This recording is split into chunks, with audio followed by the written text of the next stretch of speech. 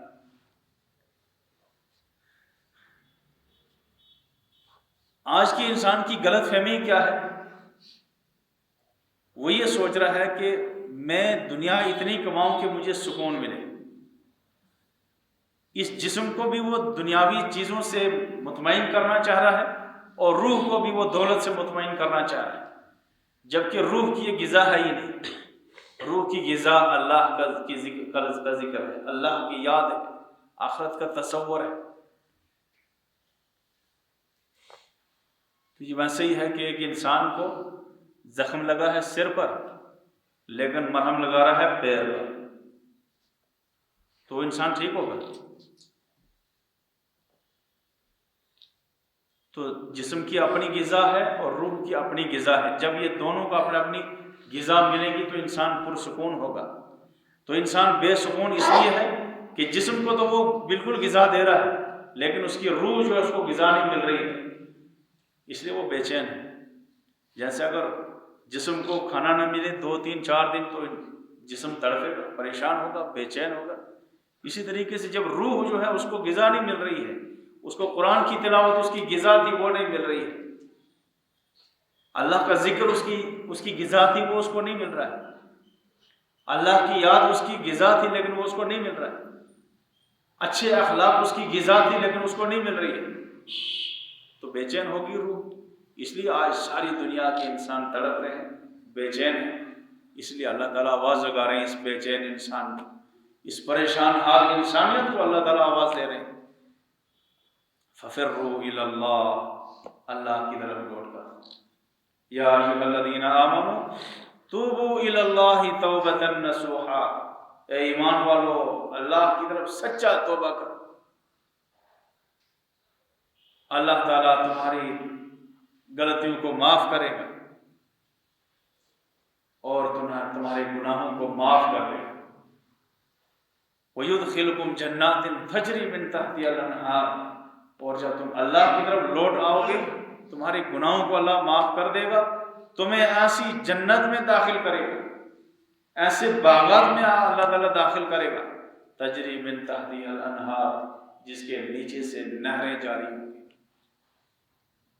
تو آج ہم اس مجلس میں اللہ کی طرف ہم توبہ کریں، اللہ سے رجوع کریں کہ پروردگار ہم نیک بننا چاہتے ہیں، ہمیں نیک بننے کی توفیق عطا فرما، ہم گناہوں سے توبہ کرنا چاہتے ہیں، ہمیں توبہ کی توفیق عطا فرما، ہم نماز پابندی سے پڑھنا چاہتے ہیں، اللہ ہمیں پابندی سے نماز پڑھنے کی توفیق عطا فرما، ہم شیطان سے بچنا چاہتے ہیں، اللہ تو ہی ہمیں شیطان سے بچنا آسان فرما۔ تو اللہ تعالیٰ ایسی مجلسوں میں ہمیں بار بار بیٹھنے کی توفیق عطا فرما۔ میں بار عرض کرتا ہوں کہ جیسے بیٹری ہوتی ہے ہماری، جب یوز کر کر کے وہ کمزور پڑ جاتی ہے ہم پھر اس کو چارج کرتے ہیں، موبائل کی بیٹری ہے بار بار اس کو چارج کرنا پڑتا ہے، بار بار چارج کرنا پڑتا ہے، اگر چارج کرنا چھوڑ دیں گے تو بیٹری ڈیڈ ہو جائے گی۔ اسی طریقے سے انسان کے اندر ایک روحانی بیٹری، اس کو چارج کرنا پڑتا ہے، وہ یہ چارج ہوتی ہیں ایسی مجلسوں میں جہاں قرآن کی مجلسیں ہوں، جہاں آخرت کا ذکر ہو، جہاں موت کا تذکرہ ہو، جہاں دنیا کی بے ثباتی کا تذکرہ ہو، ایسی مجلسوں میں انسان کی وہ روحانی بیٹری جو ہے چارج ہوتی ہے۔ لہٰذا آج ہر انسان کی ضرورت ہے کہ بار بار ہم ایسی مجلسوں میں بیٹھیں، زیادہ سے زیادہ ایسی مجلسوں میں ہم شرکت کریں۔ اللہ رب العالمین ایسی مجلسوں کو ہمارے لیے بھی، آپ کے لیے بھی اور سب کے لیے نفع بخش بنائے۔ وآخر دعوانا الحمدللہ رب العالمین۔ اللهم لك الحمد كما أنت أهل، وصل على محمد كما أنت أهل، فافعل بنا ما انت اهل